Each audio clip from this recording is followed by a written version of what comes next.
In today's video, I would like to share something that I'm not sure a lot of Americans are aware of. There's a region in the Northeast where in less than 250 miles, which is, in kilometers, less than 400 kilometers, you can drive through 7 states and the District of Columbia. In less than 250 miles, less than 400 kilometers. Now, those states are Virginia, Maryland, Delaware, Pennsylvania, New Jersey, New York, and Connecticut, and of course, the District of Columbia. From here to there. Now, why am I starting with this? Because does that region really need 7 governors? Think about that logically. From just right here in Stamford, Connecticut, the 250 miles down to D.C. and to Virginia is controlled by 7 different governors. 7 different state police forces, 7 different houses of representatives, 7 different senates. That's insane, but why is that the case? Because we are holding on to, as a country, decisions that were made a long time ago under different circumstances. You see, the decisions that you make, and this is why it's relevant to what's going on, have to be relevant to your current situation. You can't just say, because this decision worked for me when I was 18 years old, and things were great, I should do that now. That would be ridiculous, wouldn't it? Just because this worked for this group of people at this one time, anecdotal evidence, doesn't mean it's going to work for all of the people everywhere all of the time. But there's a certain group of people out there that live and thrive off of that psychological dysphoria. That if it works for me, it must work for you. Because we are all the same. When we're not all the same.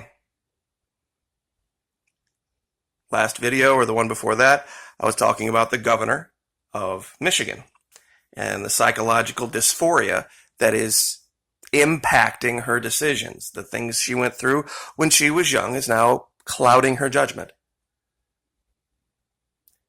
Back in the 1980s, and the reason I refer to this is that the group of people that are really in charge of pushing the buttons and turning the cranks and pulling the levers in society right now, that group of people, mid to late 40s up to 60s, which would put them back maybe in the 70s.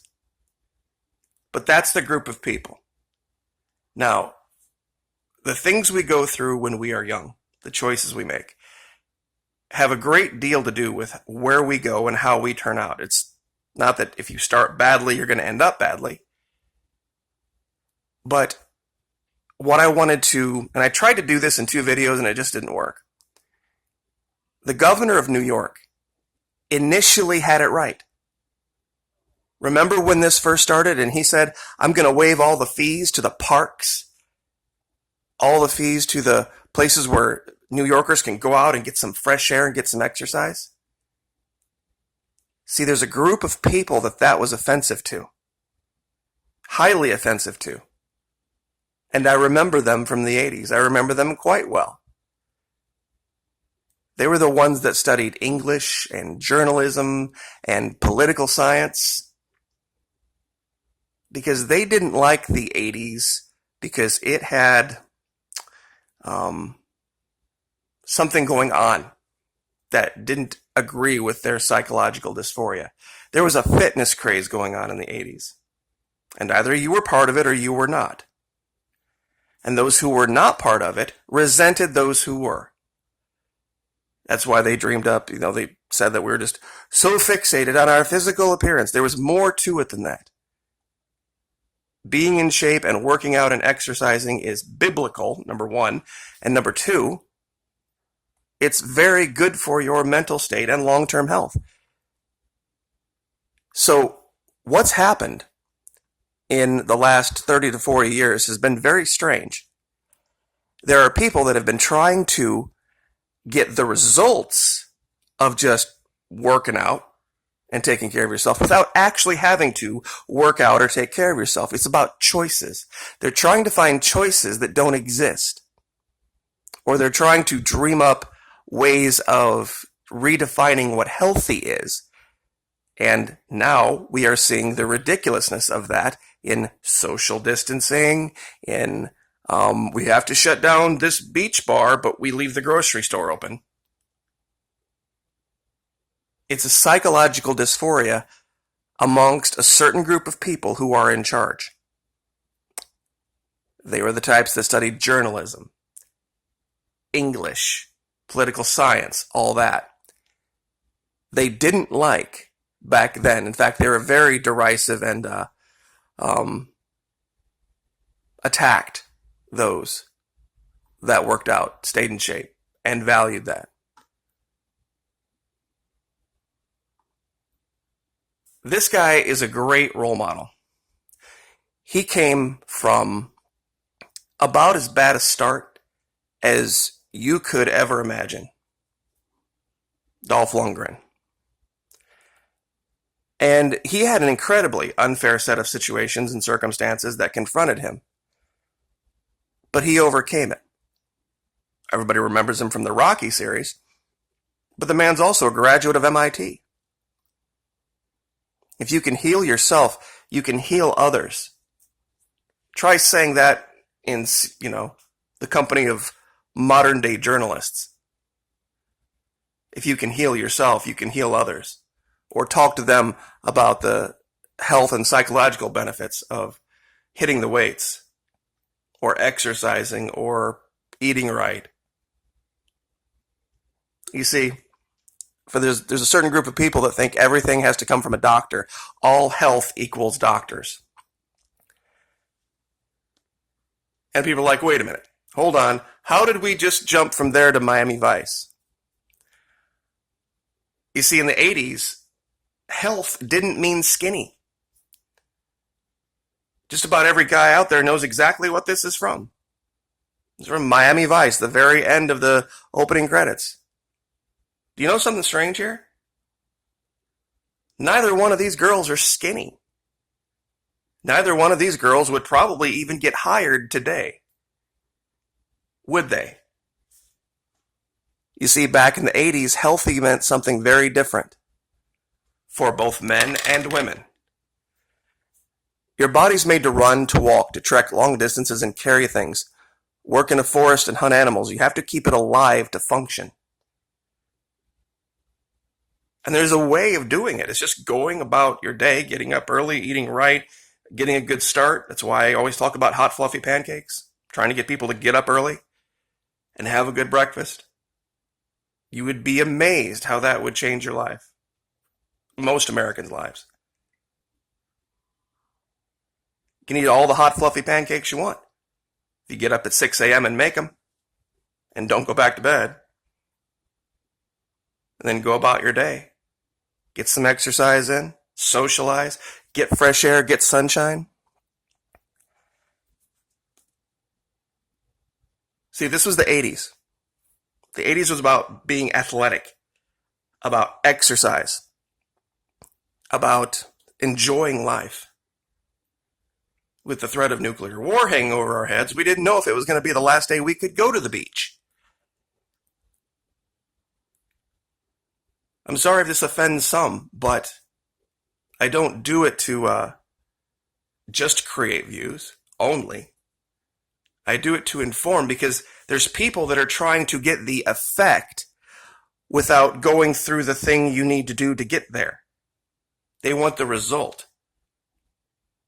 Shortest way possible without actually having to pick up the weight bar, go for the run, skip the meal, do the push-ups.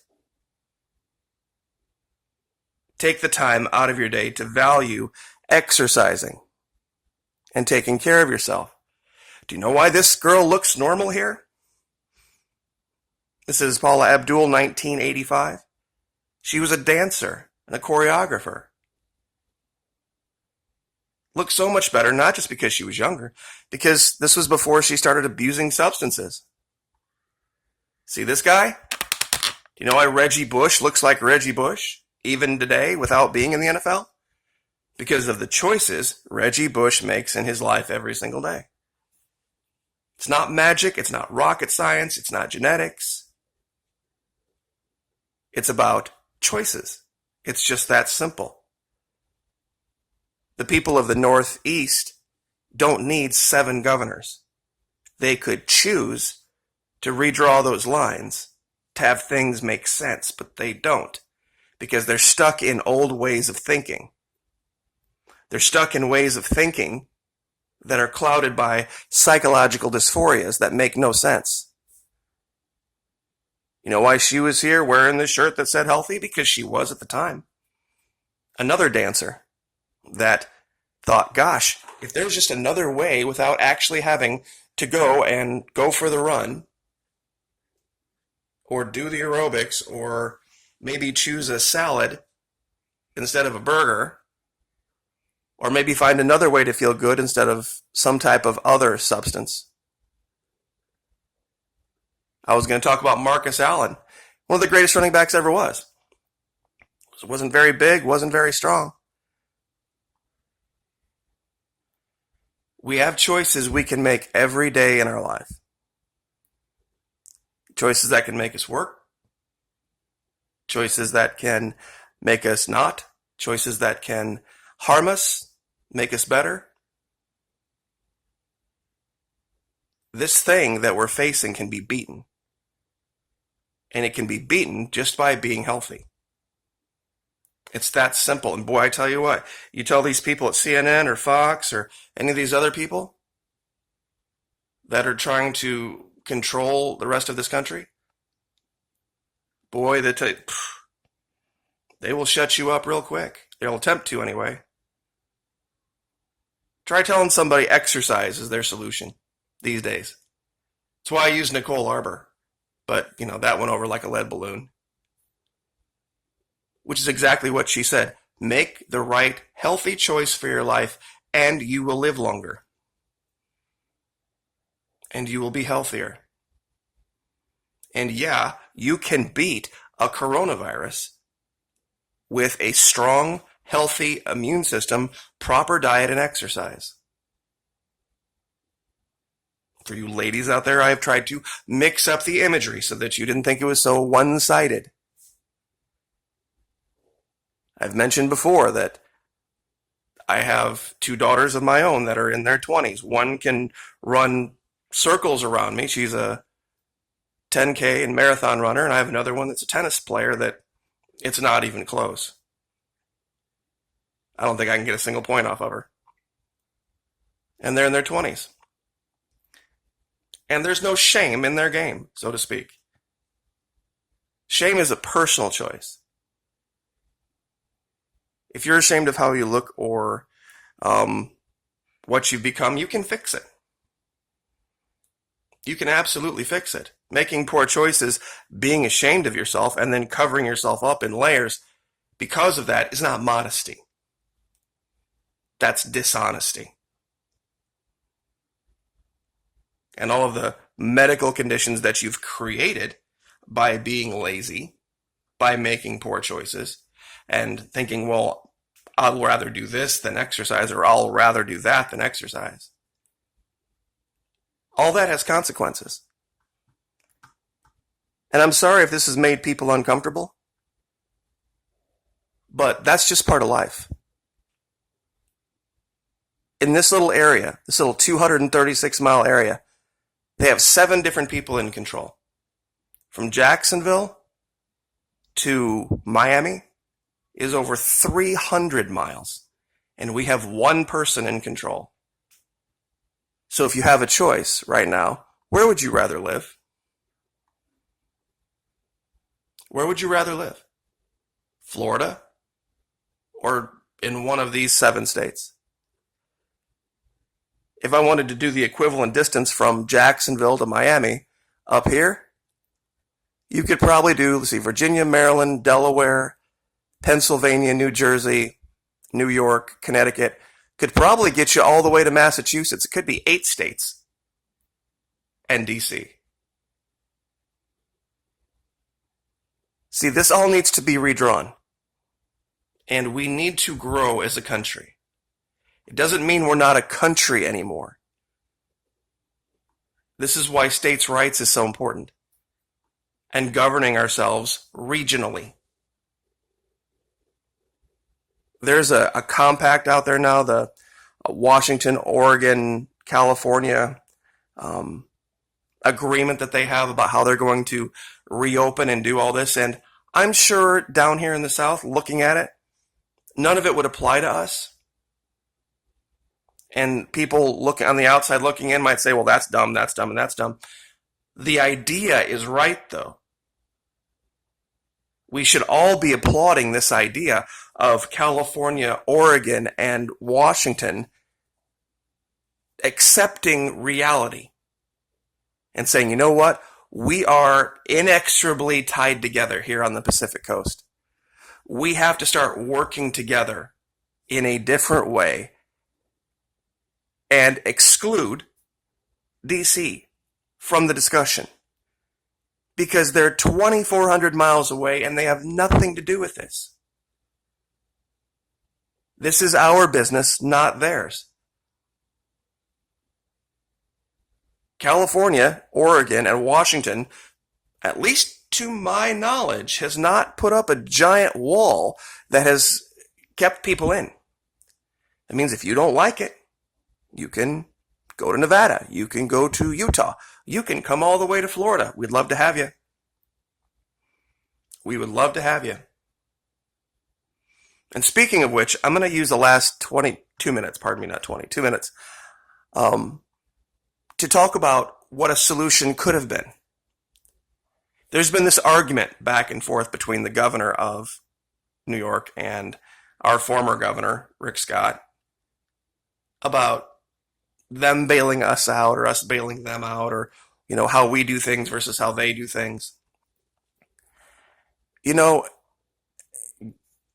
if the governor of New York had contacted Ron DeSantis and said, you know what, I really believe what would be good for New Yorkers is to get out and get some sunshine and get some fresh air, and boy, you got all that salt water and that beach down there.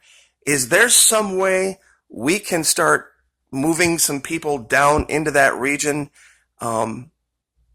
to stop what's going on here or to protect them? Now, given the shutdown, we have hundreds of big, beautiful, empty hotels right now. Something could have been arranged. There would, of course, have to have been quarantine protocol put into place, of course.